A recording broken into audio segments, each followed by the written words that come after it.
마태복음 16장 13절에서 20절입니다. 마태복음 16장 13절에서 20절까지 말씀.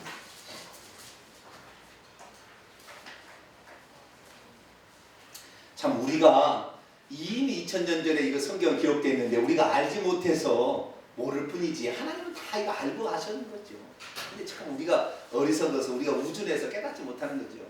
자, 마태복음 16장 13절에서 20절까지 말씀을 한 절씩 교도하십니다. 예수님이 누구신지에 관한 이야기인데요. 오늘 조금 더 깊게 나가겠습니다. 예수께서 빌립보 가이사랴 지방에 이르러 제자들에게 물어 이르시되 사람들이 인자를 누구라 하느냐?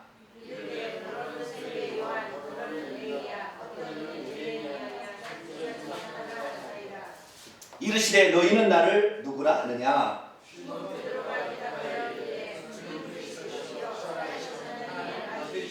예수께서 대답하여 이르시되 바요나 요나의 아들 시몬아 내가 복이 있도다. 이를 내게 알게 하기는 혈육이 아니요 하늘에 계신데 아버지시니라.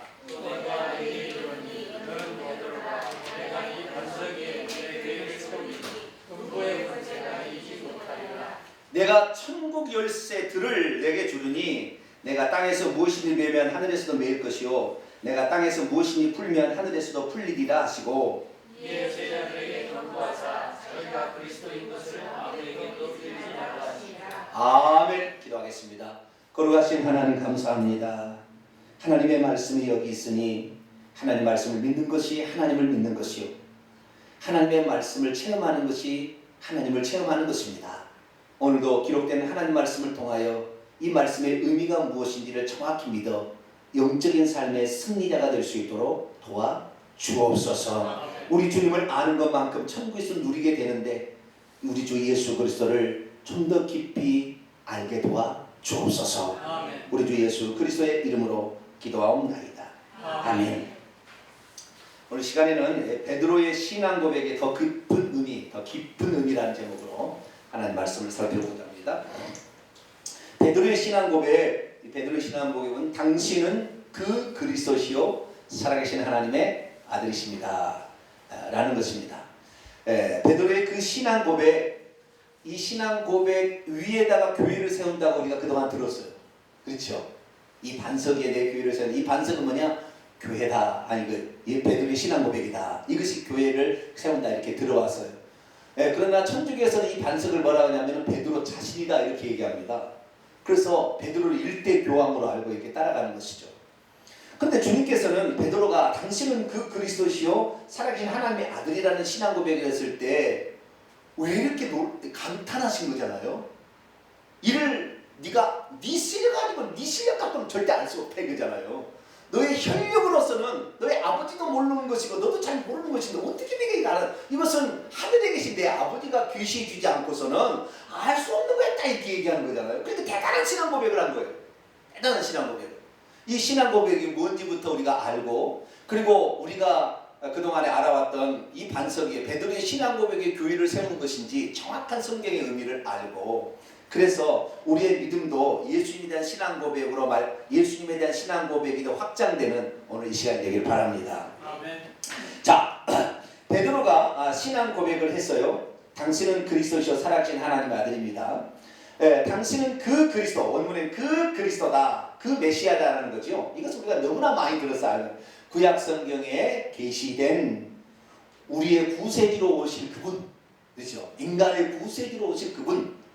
창세기 3장에 여자의 씨로, 창세기 3장부터 나오기 시작하죠. 여자의 씨로 오기 시작해서 나중에 그분이 어디서 태어나고 무슨 일을 하며 어떻게 십자가에 매달려 죽고 그 다음에 부활해서 재림하시기까지 모든 과정들이 다 예언되어 있었죠.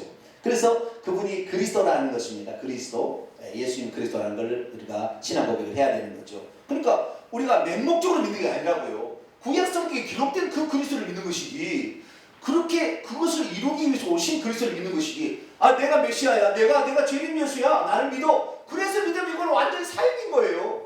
그런 건 없어요. 하나님께서 그런 사이비들이 절대 판을 치지 못하도록 구약에 4,000년 전부터 이미 예언을 하나씩 해가지고 바로 그 사람의 몸뚱그러 예수 그리스도를 통해 이루게 하심으로 예수님을 믿을 만하다는 것을 확실한 증거로 미리 얘기를 했어서 믿게 하신 거죠. 그러니까 우리가 믿고 있는 그리스도는 가짜가 아니에요. 무슨 사기꾼이 아니라고요. 할렐루야. 이거 수천 년부터 예언된 바로 그분을 믿는 것이죠. 근데 그 다음이 문제예요. 당신은 살아계신 하나님의 아들이다. 이런 건 구약 성경에 없어요. 베드로가 신앙 고백을 했을 때 예수님이 칭찬해 준 것은 두 번째 신앙 고백이에요. 첫 번째도 중요합니다만은 두 번째 신앙 고백, 이것은 아무도 모릅니다. 어느 누구도 몰라. 그리고 그런 얘기도 없어요. 구약 성경에 하나님의 아들이 메시아로 온다는 말이 없어요. 그리고 하나님의 아들이 있다는 말도 한 번도 안 나와요. 하나님의 아들이 있다는 말이 한 번도 안 나와요. 단 한 번도 그렇게 하나님 얘기할 때 계시한 적도 없어요. 그래서 우리가 알고 있는 뭐 아브라함이나 이삭이나 야곱이나 모세나 다니엘이나 이사야나 단 한 사람도 하나님이 아들이 있고 아버지가 있고 영이 있다 이렇게 아는 사람이 한 사람도 없었어요.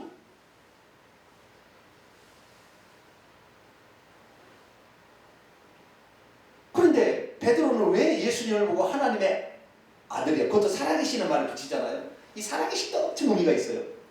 하나님의 아들이라고 이렇게 예수님을 고백했을까? 우리는 이것을 알려면은 히브리적 사고를 할 수 있어야 돼요. 어떤 사고요? 히브리인들의 사고 방식을 우리가 배울 필요가 있어요. 우리는 이방인으로 태어나서 이방 사람들로 살았기 때문에 이방적인 사고에 하나님의 아들이다 그러면 하나님의 아들인 줄 알지, 하나님의 아들이라는 말이 하나님이라고 생각을 못하게 돼 있습니다. 우리 이방인의 헬라적인 사고 방식은 분석적이고요. 히브리적 사고 방식은 뭡니까? 그 분석적이 아니고 한 번에 보게 되는 이런 한꺼번에 이렇게 보게 만드는 그런 거예요. 히브리적 기분. 그래서 히브리인들에게 있어서는 영어와 육체를 그렇게 많이 분리시키지 않아요. 우리 이제 이방인들에게 주어진 서신이 신약성경인데 신약성경에 보니까 영혼육이라고 나오지 구약성경에 영혼육이라 한 번도 안 나와요. 그것도. 그래서 우리가 분석적이냐 종합적이냐 이렇게 봤을 때 히브리적 사고는 분석적이 아니라 종합적이에요.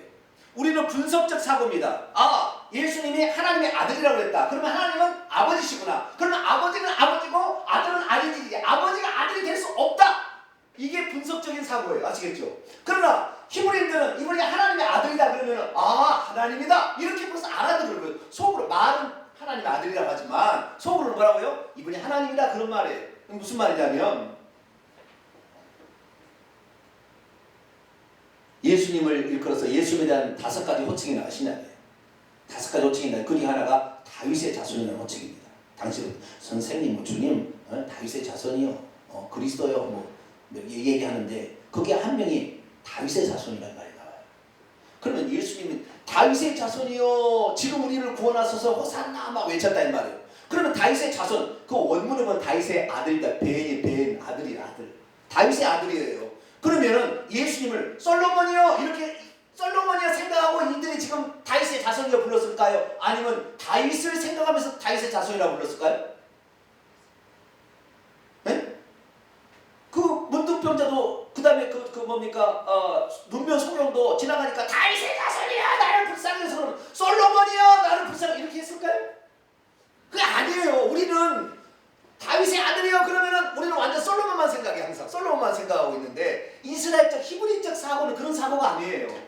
무슨 말이냐면 그 아들이라고 표현했을 때는 그분 자체는 아니지만 그분과 똑같은 존재라는 의미로 아들이라는 표현을 붙이는 거예요.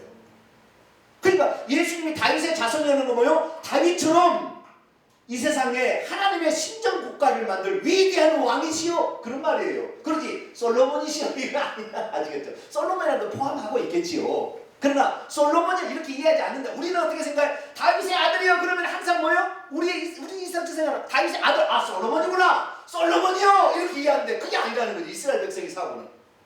그러니까 예수님을 이끌어서 예수님을 하나님의 아들이요 그러면 무슨 말이에요? 하나님이요 그 말이에요. 당신 하나님 같은 분이요 이런 말이에요. 이스라엘 사람들은 그렇게 하는 거지.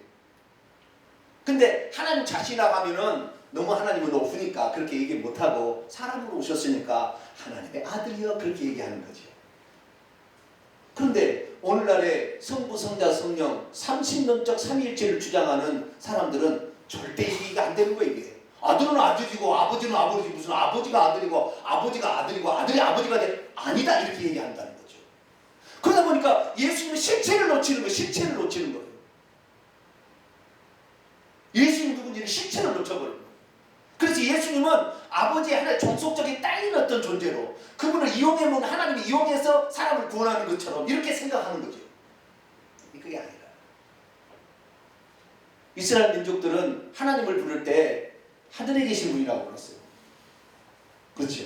하늘에 계신 분. 하늘에 계신 분이라고 그것은 하나님이란 말이에요. 그러니까 하나님을 대신하는 말로 하늘을 쓴 거예요. 그래서 하나님의 나라 대신에 천국, 하늘들의 나라라고 쓴 거죠. 그러니까 이스라엘 민족에서 하늘을 지칭하는 것은 하나님을 지칭하는 다른 표현이에요. 감히 하나님을 지칭하지 못하니까 하늘이라고 표현을 쓴 거예요. 그래서 천국이라고 표현을 쓴 거예요. 그건 하나님의 나라를 가리키는 것이죠. 국제적으로. 그렇듯이 이스라엘 사고는 분석적이 아니고 딱딱 쪼개는 것이 아니라 종합적으로 한꺼번에 보여지는 그러한 말로서 쓴다 이 말이에요. 그래서 예수님을 베드로가 하나님의 아들이라고 표현한 것은 당신 하나님이다 이 말이었어요. 그런데 우리는 뭐예요? 하나님 예수님은 하나님의 아들이구나. 그리고 하나님으로 절대 생각 안 해.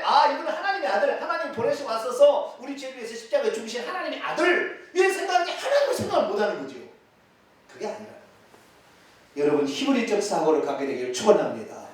종합적이고 하나로 하나로 보는 이런 그런 것이 있다는 거죠. 그래서 예수님을 하나님의 아들로 표현한 것은 하나님이라 그렇게 표현한 거예요. 그래서 예수님께서 자기를 하나님이 보내서 온 아들이라니까 참나마도다. 네가 사람으로서 어찌 하나님이라 하느냐 그렇게 표현한 거 이스라엘 백성들. 그래서 참나마다 얘기한 거. 왜? 하나님의 아들이라는 것은 하나님이라는 말과 똑같기 때문에. 여기서 본 의미다마는 여기서 이 말씀에서 조금 떨어진 말입니다마는 여러분 장차 우리가 천국 가면 어떤 사람이 되는 거죠? 하나님의 아들이 되는 거죠. 천국에 우리 하나님 아들 되잖아요. 우리 죄사함을 받고 하나님 생명을 얻어서 하나님 아들이 되는 거잖아요. 그럼 그거 못 된다는 거예요? 하나님 된다는 거예요. 이렇게 하면 이것만 딱딱 2단 되는 거예요. 네, 이렇게 하면 2단 되는 거예요. 그 정도로 하나님이 우리 인간을 귀하게 만드셨다는 것입니다. 그런데 이 몸 갖고 담배 피는 술판 마시는 죄송합니다. 혹시 그러실 분 있으면 그거 한다고 지옥 가는 게 아니에요. 근데 자 예를 들어서 이거 만들면 되겠어요? 안 되겠어요? 네? 이 몸이 지금 나중에 하나님과 같은 존재가 될 존재인데 여기다가 그냥 불뚝 연기가 가득 찬 사람 만들면 되겠어요? 안 되겠어요? 네? 오후 찬양 예배가 내가 좀 너무 세게 하나? 주일 낮 예배는 네가 하면 큰일 나네. 그러면 안 된다 이 말이에요. 아시겠죠? 일일이 들은 거예요. 그러다 해도 담배 핀다고 지옥 가는 건 아니에요. 지옥 가는 건 아니지만 나중에 뭐 다들 끊어지는 것이고요. 우리가 귀한 존재예요. 이걸 죄 짓는 도구로 쓰면 되겠냐. 아시겠죠? 죄 짓는 도구로 쓰면 안 되고 우리가 이게 하나님같이 되는구나. 자, 요한일서 3장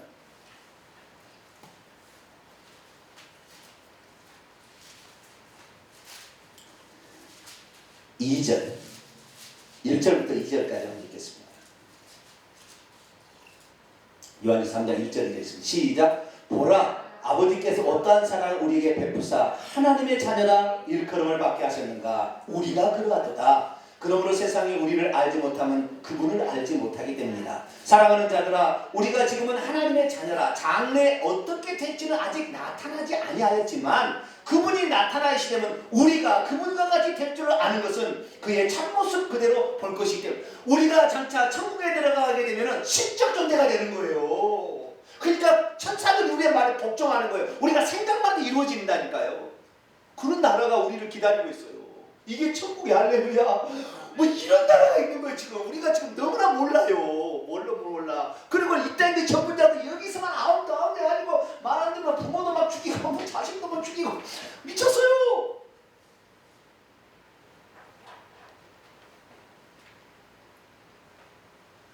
사람을 하나님이 지을 때 사람 종류로 안 지고 뭐 종류로 지었다? 하나님 종류로 지었어요. 새는 새 종류로 지우고 호랑이는 호랑이 종류에 지었어요. 해바라기는 해바라기 종류에 지는데 사람은 사람의 종류로 지지 않냐고 하나님의 형상과 모양대로 있어요. 하나님 만들려고. 사람은 사람의 모양과 형상도 지었지 않았어요. 하나님의 형상과 모양대로 지어졌다 이 말이에요. 놀라운 일이에요. 놀라운 일이에요. 그런데 그 하나님이 누군지에 대해서 사람이 되어서 하나님이 되시는 첫 번째 샘플이 주 예수 그리스도. 할렐루야. 첫 열매, 하나님 아들의 첫 열매.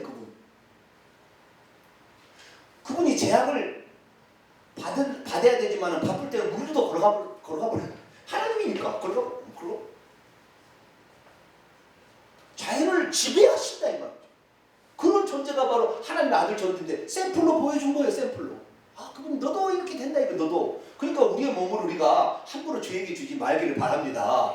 죄에 있다 이게 줘서는 안 되죠. 우리 몸이 어떤 몸인데 하나님이 우리를 그렇게 하려고 하나님이 목숨을 버리셨는데 이 정도로 귀한 존재라는 거죠. 그래서 예수님의 하나님의 아들이라는 것은 그분이 하나님이라는 거라는 사실을 우리가 정확히 알고 그랬구나. 그런데 거기다가 살아계시는 말이 붙었잖아요.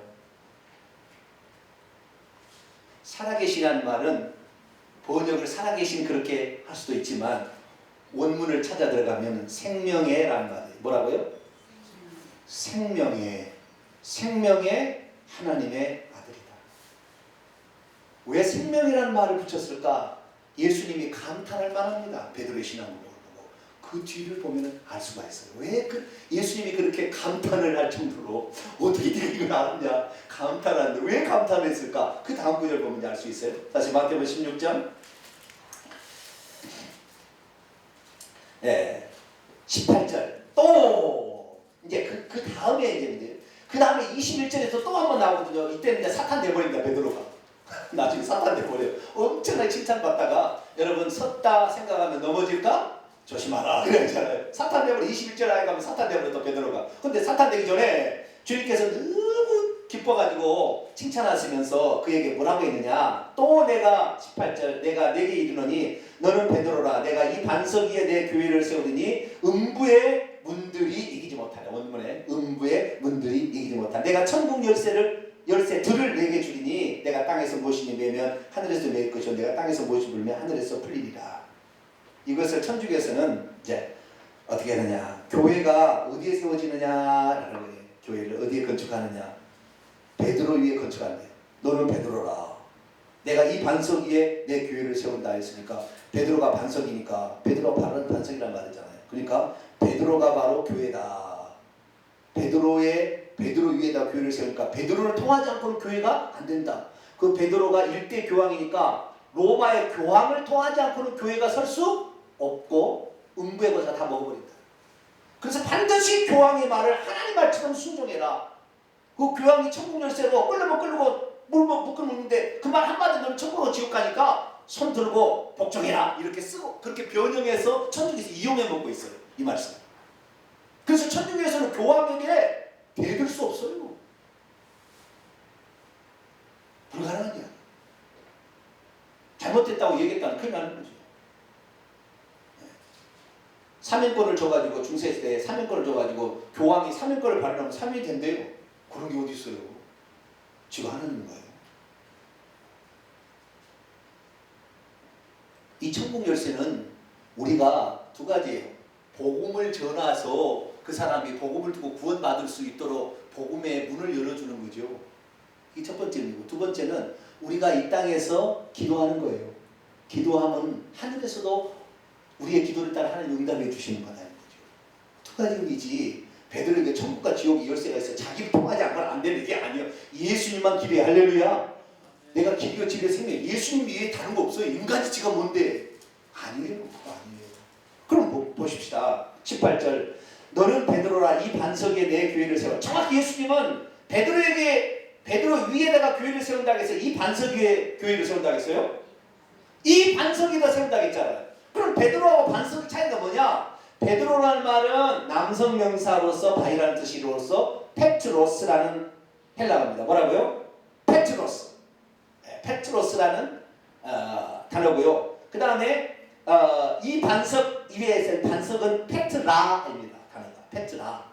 그러니까 헬라어 원문만 제대로 알았어도 베드로 위에 교회를 세운다는 말이 틀렸구나. 반석 페트라 위에 교회를 세운다겠지. 페트로스의 위에 교회를 세운다 안 했구나. 원문만 알았어도 아는데 이걸 아니까 중세시대는 성경책을 가지고 있으면 화형시켜 죽였어요. 성경책 못 가져가는 거예요. 그거 알면은 큰일 나니까. 교황이 권세를 못 부리니까. 그래서 중세는 성경책 몰래 가지고 있다 들키면 그냥 화형이에요. 화형. 그래서 이 종교계의 루터가 모든 사람에게 성경을 돌려주자. 그래서 종교계의 한 부분이 그 부분이에요. 모든 사람. 그때부터 그래서 모든 사람이 종교계라는 그 종교계 직전에 여러 사람들이 이 성경책을 그때부터 이제 막 만들기 시작했어요. 그래서 성경책 만들다가 수많은 종교개혁자들이 다 죽었어요. 화형당해 죽었어요. 루터만 그렇게 안 죽었어요. 참 루터는 특별합니다. 하나님 쓰시려고 그랬는지. 근데 저 혼자 성경책을 못 가지게 한 거예요. 왜? 본문을 알아버리면 교황이 베드로가 아니라는 걸 알아버리니까 그걸 막기 위해서 성경책을 못 보게 한 거예요. 그럼 오늘날 우리는 뭐냐? 우리는 너무 개혁성경이 진리의 말씀인 줄 아는데, 물론 개혁성경도 진리 말씀이지만 원문에 제대로 직역을 안 했으면 문제가 있는 거예요. 아시겠죠? 이거 번역본이지 원본이 아니잖아요. 그럼 원본에는 뭐라고 됐냐? 이 페트라 위에 교회를 세운다겠지 페트로스 위에 교회를 세운다 안 했다는 거예요. 너는 베드로라. 그러면 예수님께서 왜 페트로스 위에 교회를 세운다 하지 않고 페트라 위에, 똑같은 의미는 똑같아요. 바이라는 뜻입니다. 둘 다 또 하나는 하나는 여성명사, 하나는 남성명사예요. 페트로스는 남성명사, 페트라는 여성명사예요. 그러면 왜 이 두 가지를 예수님께서 이런 비슷한 말을 일부러 쓰셨을까 한번 생각해 봐야 돼요. 다른 단어를 쓸 수도 있었을 텐데. 그것이 뭐니까 아주 연관성이 있다라는 것이죠. 연관성이 있지 정확한 아니지만 연관성이 있다라는 것이죠. 언어의 유의라는 것입니다. 예수님께서 이렇게 자꾸 비슷한 단어를 씀으로써 그것을 어떤 더 확대적 의미와 그리고 그런 것들이 원래 있는 의미와 덧붙여서 다른 것을 표현하기 어떤 것이 있다고요. 그래서 그러면 이 반석 페트라가 무엇인지를 우리가 알아야 돼. 페트라가 무엇인지를 정확히 알려면 어떻게 하냐면은 구약 율법에 정통했던 사람한테 물어봐야 돼요. 자, 구약 율법에 정통했던 사람이 누굴까요? 네? 사도 바울이에요. 사도 바울. 가말리엘 문화에서 최고의 석학으로서 히브리어, 헬라어, 로마어 다 알고 어디나 여행권을 가지고 있으면 어릴 때부터 뛰어난 학문적 소질을 갖췄기 때문에 그가 썼을 것으로 추정되는 히브리서, 어떤 사람 안 썼다고 하는데 저는 바울이 썼다고 생각합니다. 히브리서를 보면 구약 성경에 꿰물어서 완전히 제사부터 시작해서 천사보다 뛰어나신 그리스도, 모세보다 뛰어나신 그리스도, 아담보다 뛰어나신 그리스도, 제사보다 뛰어난 제사장 쭉 설명해서 믿음으로서 나중에 끝나게 되는데, 이건 완전히 빼버렸어요. 완전히 그냥 딱 빼버린 사람. 그 사람이 쓴 거라고. 근데 내 형제 디모데를 하는 거 보니까 이 사람은 바울일 거예요. 근데 바울은 율법에 아주 정통한 사람입니다. 그 율법에 정통한 사람이 신앙생활의 노정은 곧 이스라엘 사람들이 출애굽해서 애굽을 나와서 홍해를 건너서 광야를 지나 요단강을 건너서 천국에 들어가는 것이 하나님의 백성들의 노정이라는 걸 알아요. 이 여정이라는 거. 믿는 사람도 마찬가지예요. 예, 6월절, 그 다음에 홍해 건너. 6월절은 뭐 예수 그리스도를 믿음으로 칭의를 받고 예수의 피로 완전히 칭의를 받고 그 다음에 세례를 받고 광야에 나와서 불기둥과 구름기둥이 성령의 인도를 받고 만나 하나님부터 말씀을 먹고 반석에서 생수 성령을 먹고 마심으로 살다가 그렇게 조성된 사람만, 나는 애국 음식이 좋다는 사람 다 죽여버리고 그것만 따라가는 사람이 결국에 적합한 하나님 땅에 요단강을 건너 육체가 깨져서 죽어서 천국 들어간다 이것이잖아요. 이런 내용이 있다는 것을 바울은 다 꿰고 있어요. 다 꿰고. 그래서 그 바울은 이미 이 구약 성경을 꿰고 있었기 때문에 예수 그리스도를 다메섹 도상에서 만나는 순간 그때부터 머리가요 팍 돌아가 버렸어요. 한 번만 딱 눈을 딱 열어주니까 그 다음부터 성경이 쫙쫙쫙 맞추기 시작하니까 그것이 너무나 강력하게 돌아서 아예 바울은 아예 아라비아에 가서 몇 년 동안은 그것을 연구를 딱 해가지고 그 다음부터 복음을 전하기 시작한 거예요. 그 율법을 해석함으로 이 율법이 뭘 말하는 것이냐 탁탁 얘기할 수 있다는 거예요. 거기에서 바울은 반석 페트라를 뭐라고 얘기하냐 이렇게 얘기합니다. 고린도전서 10장.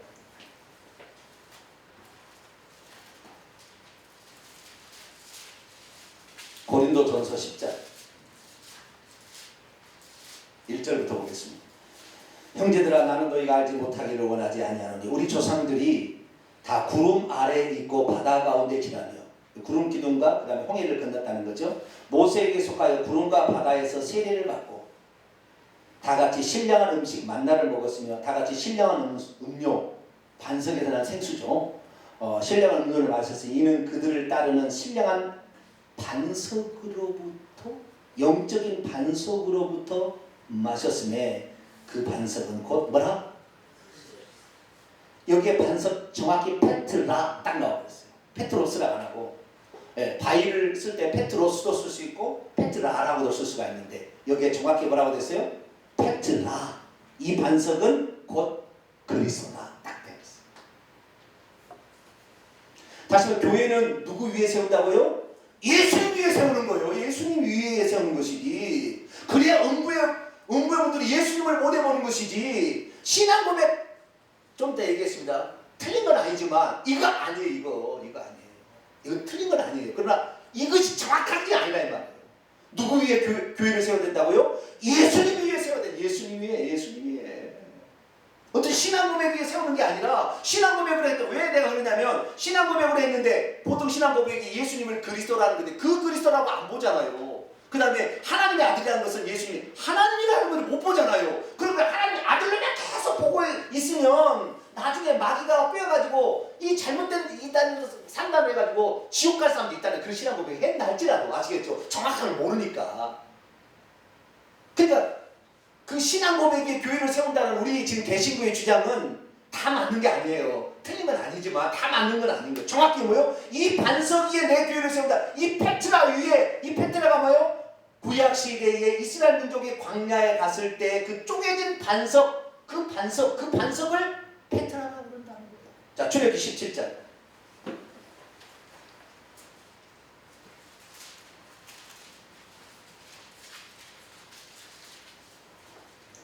구약 성경을 BC 120년경에 헬라어로 이렇게 번역을 한 게 있어요. 그것을 70인역이라고 합니다. 뭐라고요? 70인역.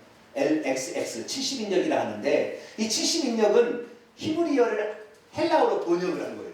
그 번역하는데 여기에 출애굽기 17장에 나와 있는 이 무리바 반석, 이 르비딤에 있었던 이 반석을 페트라라고 번역을 딱 해놨어요.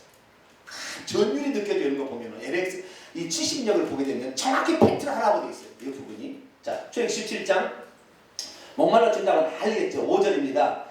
여호와께서 모세에게 이르시되 백성 앞을 지나서 이스라엘 자손을 데리고 나일강을 치던 내 지팡이를 손에 잡고 가라. 내가 호렙산에 있는 그 반석 이 페트라 위에 정확히 페트라라고 되어 있어요. 페트라 위에 거기서 내 앞에 서리니 내가 그 페트라를 치라. 그러면 물이 나오리니 백성이 마시리라. 모세가 이스라엘 장로의 목전에서 그대로 행하리라. 그래 이 반석은 뭐예요?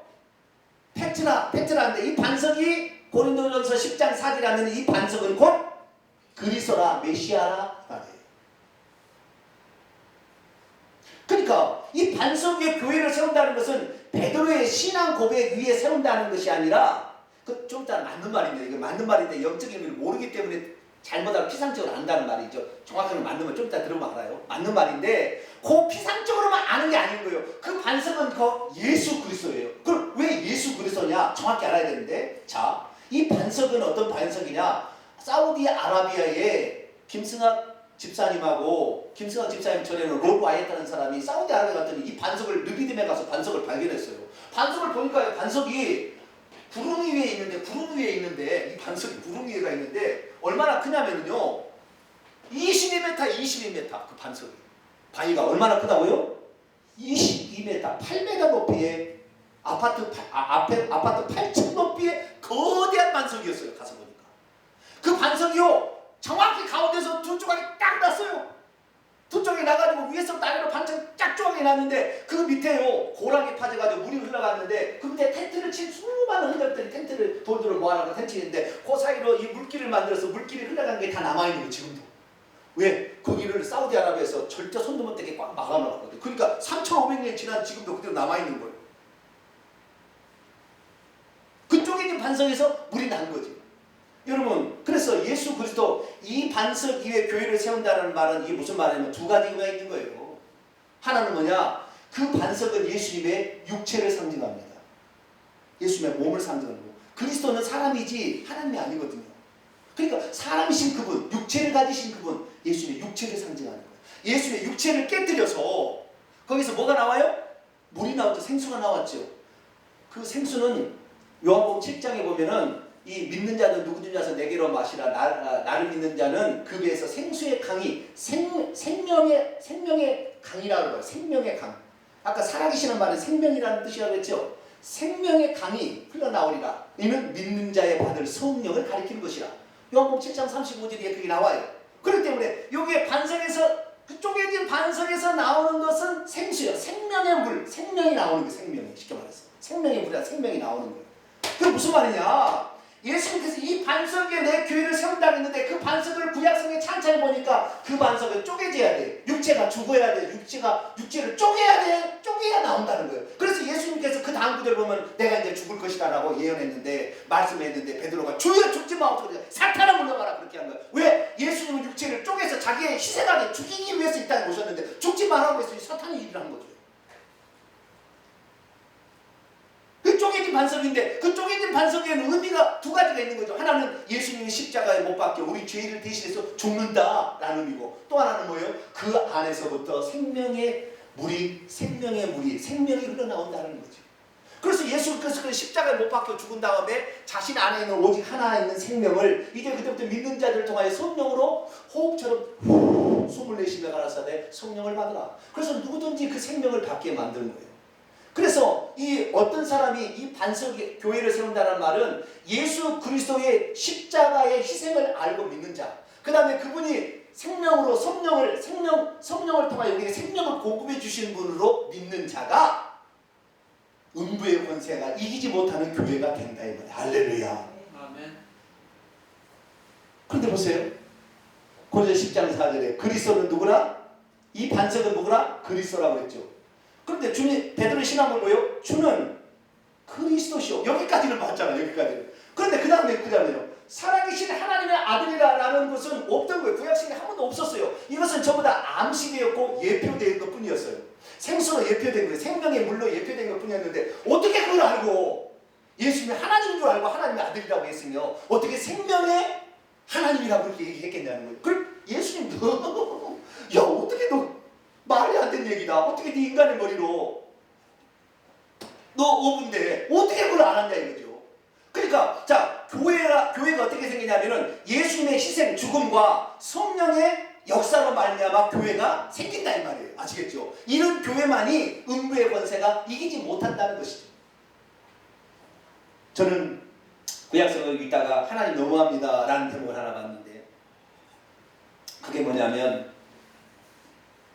민수기 20장에 나와요. 자, 민수기 20장에 하나님 너무합니다 이런 제목이 나왔어요. 민수기 20장 1절 첫째 달에, 이 첫째 달은 출애굽 후 40년 첫째 달이에요. 아까 출애굽 17장은 출애굽 했던 때 첫째 달 정도 되는 것이고, 여기에는 출애굽 40년이 지나서 출애굽 2세대들이 또 한 번 그 무리가 와서 또 물 달라고 불평을 하는 거예요. 네? 불평을 막 달라고 하니까 10절 하나님께서 7절부터 봅시다. 여호와께서 모세에게 말씀하시되 지팡이를 가지고 내 형 아론과 함께 회중을 모으고 그들의 목전에서 너희는 반석에게 페트라에게 명령하여 물을 내라 하라. 내가 그 반석이 페트라가 물을 내게 하여 회중과 그 짐승이 출애굽 2세대들입니다. 이제 적과권이 가나안 땅 일부 직전에 있는 사람들이에요. 마시게 할지니라. 모세가 그 명령 여호와 앞에 지팡이를 잡으니라. 모세와 아론이 회중을 그 페트라 앞에 놓고 모세가 그들에게 이르되 반역한 너희여 들으라. 우리가 너희를 위하여 이 페트라에서 물을 내랴 하고 모세가 그의 손을 두고 그 지팡이로 반석을 2번 치니 물이 많이 솟아나므로 회중과 그의 짐승이. 왜 2번 쳤어요? 이미 반석이 쪼개져 있잖아요. 아까 쪼개져가지고 양쪽에 있다니까. 그러니까 2번 칠 수밖에 없었어요. 양쪽에도 있으니까. 다시 오늘 이번에는 뭐 어떻게 해서 물을 내라 했어요? 명하여 물을 내라 했잖아요. 그런데 어떻게 해요? 반석을 2번 치면 쪼개져 버렸으니까 탁 친 거예요. 근데 하나님께서 이 일로 말미암아 1월 12절에 여호와께서 모세와 아론에 이르시되 너희가 나를 믿지 아니하고 이스라엘 자손의 목전에서 내 거룩함을 나타내지 아니한 거로 너희는 이 회중을 내가 그들의 준 땅으로 인도하여 들이지 못하리라. 아론과 모세는 결국에 가나안 땅을 밟지 못하고 모압 땅에서 죽어요. 뭐 때문에 지금까지 인도자로 여기까지 왔는데 그거 인도하려고 했거든요. 그 목적을 이루지 못하고 여호수아, 예수님하고 똑같은 이름이죠. 모세의 율법 가지고는 천국 못 들어간다는 거예요.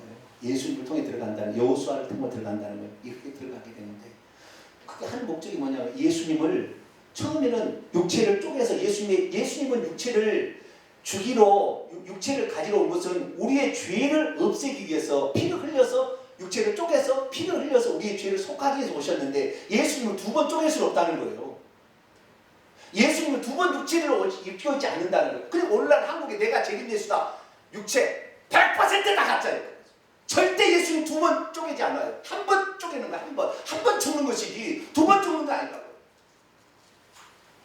이 이단 완전한 이단이에요. 지금 이만이고 무엇이 다 이단이에요. 절대 그 육체를 입고 절대 오지 않아. 하나님 한 번 쪼개는 것은 끝나는 거예요. 근데 모세는 이번에는 이제 쪼개진 반석이니까 그게 뭐예요? 그 예수님 육체에 죽는 거가 거기 생수가 나오니까 예수님의 십자가의 구속과 성령의 생명 활동을 통하여 우리가 구원받고 교회가 생긴다는 것을 알고 있는데 또다시 그게 쳤다는 거예요. 그러니까 이것은 용서받을 수 없는 죄인 거예요.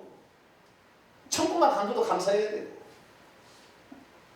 예수님을 다시 쪼개진 것을 또 때렸으니까. 근데 저는 이걸 사실 잘 모르니까 그래도 모세가 그렇게 수고했는데 땅이라도 한번 밟아보게 하시지. 우리가 하나님께서 너무 하시네. 느부산 꼭대기 올려놓고는 자 네가 가려고 한 땅이지 잘 봐라. 그리고는 안 보내. 제가 느부산 꼭대기 올라가서 쫙 보니까요. 사해 바닷가에 물이 말이죠. 그 태양빛이 요단강에서 물이 이렇게 올라와서 사해 바다로 이렇게 하고 있는 거. 이게 내가 가면은요 몇 시간을 갈 것 같아요 거기. 눈에 보이니까. 그런데 모세야, 넌 여기까지다. 왜? 너는 내가 한 마리 죽을 수는 모르고 내가 두 번 죽을 수는 없지 않냐. 이미 죽은 나를 또 너희들이 때리면 되겠느냐. 내가 왜 죽으려고 사람이 됐는데. 그런데 죽은 나를 또 때려. 그래서 예수 그리스도 믿고 또 죄 짓고 계속 죄 지면요 지옥 가는 거예요. 회개치 못하고. 그래서 이 반석 위에 내 교회를 세운다는 말은 예수님의 십자가의 부속과 거기에 나오는 생명의 성령으로 말미암아 교회가 세워진다는 그 말이에요. 그런데 베드로가 어떻게 보고 있냐. 주는 그리스도시요. 그리스도는 반석이라 했죠. 하나님의 아들이라는 말은 없어요 거기에. 그런데 그 숨겨진 반석 속에 숨겨진 생수를 드러낸 거 아니에요. 생명의 하나님의 아들이다. 생명의 하나님이라 드러내버린 거야 베드로가. 예수님 너무 놀랐어요. 어떻게 네가 감춰준 그것을 네가 어떻게 알아내 거죠. 그동안 그리스도만 얘기했지 언제 내가 생명의 하나님이라고 생명의 성령을 내가 얘기한 적이 있냐. 너를 어떻게 알았냐 이거죠. 그래서 사실 이 반석에 내 교회를 세운다. 주는 그리스도시요 살아계신 하나님과 신앙 고백은 완벽한 신앙 고백이에요. 그래서 우리 개신교가 이것을 목숨처럼 지금 붙들고 있는 거예요. 그런데 그 의미를 지금 30년째 삼위일체론자들에 의해서 의미가 축소돼 버렸지. 진짜 의미는 그 의미인 거예요. 아시겠죠? 십자가의 구속과 생명의 성령 이 두 가지로 말미암아 하나님이 교회를 세운다는 이 반석의 교회를 세워야 응부의 권세가 해야 완벽한 신앙 고백이 풀어져 정말. 근데 내가 초대에서 말했죠. 베드로의 이 고백의 교회를 세운다는 건 맞는 것 같지만 틀리다. 그러나 이게 맞다. 라고 얘기하는 것은 영어 힘인 것입니다. 의미를 모르면 베드로의 신앙 고백도 한낱 주문에 불과한 것입니다. 주기도문을 암송해서 무슨 주문의 듯이 하는 거예요. 그렇게 하면 안 되는 거예요. 우리가 주는 그리스도에서 살아계신 하나님이라는 그런 고백은 그분은 구약에 예표된 그 그리스도 반석이신 쪼개진 그분이고 그에서 나오는 생수가 생명의 하나님. 하나님이 우리에게 생명을 줘서 예수님처럼도 하나님의 아들이 되는 걸 할렐루야. 그래서 자기가 천국에 가면 하나님 같은 존재가 돼요.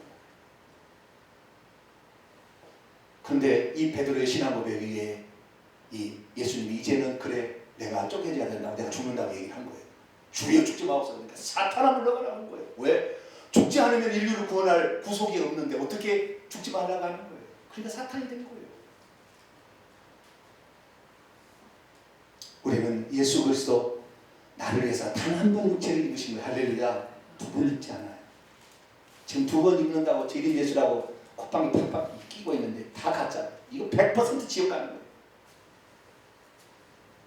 요즘에는 어머니 하나님까지 얘기해가지고 이제 그렇게 갔어요. 안상홍이가 안 되니까 장길자까지 가가지고 이렇게 하는데 육체를 입은 분이 무슨 어머니 하나님이에요. 하나님은 단 한 번 육체를 입었다. 왜? 우리 죄를 위해서 십자가에 죽으시기 위해서 피 흘려 죽어서 속죄가 그렇게 이루어집니까? 이걸 위해서 한 번인데 또 그렇게 하지 않는다는 거예요. 야, 앞으로 누가 죄인 예수라 그러고 있으면요 콧방이 팍 깨어버렸어요. 이 가짜예요. 육체를 예수님 절대 두 번 입지 않아요. 왜 어머니 하나님인데 여기 어머니 하나님들이 약한 거예요. 중국에는요 1천만 명 이상이 몰려가는 지금 이단이 있어요. 동방번개라고. 그건 뭐냐? 예수님이 남자로 오셔서 십자가에 구속했으니까 여자로 재림 예수로 온대요. 그래야 궁합이 맞는데요. 재림 예수는 그래서 여자여야 된다는 거예요. 그래서 정 누구누구라는 여자가 지금 그 교주예요. 동방번개. 전능한 하나님이라는 무슨 국민일에 보면 나오죠. 전능교 이렇게 나오는 그게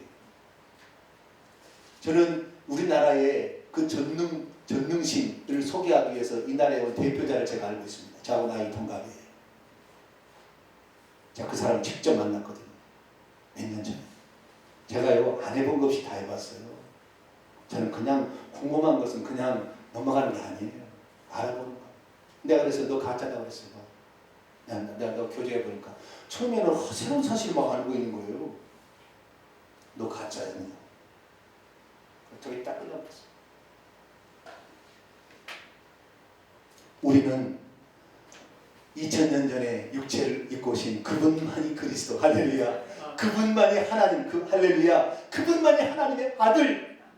다른 거 없어요. 다른 거. 베이침 아니에요. 이런 거 아니에요. 전부리를 속이는 거예요. 그런 걸로 다. 그리스도가 아닌 다른 것에 초점을 맞춰서 다 우리의 생각을 분산시키는 거예요. 다 아니에요. 오직 그리스도. 성경에 기록된 그 그리스도. 예수님이 직접 만나봤던 그래서 첫 번째 고기 그물에 어획권을 할 때 손이 벌벌벌 떨려게 했던 바로 그 그리스도 전능자. 그분만이 예수님만이 전능자. 할렐루야. 그분만이 하나님이세요. 다른 거 아니에요. 그래서 내가 길이요 진리요 생명. 어쩌면 그것이 예수 독선적이란 말할 수 있지만 그분이 진짜니까 그렇게 얘기한 거죠. 그래서 우리는 이 세상에 다른 거 아니에요. 오직 예수 그리스도. 할렐루야. 여기 성경에 기록되고 그 바닷가를 2000년에 거닐었던 바로 그분. 우리를 위해서 단 한 번 육체를 입으신 그분만을 우리가 찬양하고 그분만을 믿고 그분의 말씀만을 의지하고 그분의 말씀만을 따라가야 우리는 그분이 계신 천국에 들어갑니다. 할렐루야. 우리 일평생에 이 베드로 같은 위대한 신앙 고백, 그 본질이 들어있는 본질의 자체 가지고 있는 우리 신앙 고백을 굳건히 붙들어서 우리 모두 천국에서 꼭 보십시다. 기도하겠습니다. 하나님 아버지여, 베드로의 신앙 고백이 얼마나 위대한 신앙 고백인지 다시 한번 알게 하시니 감사를 드립니다.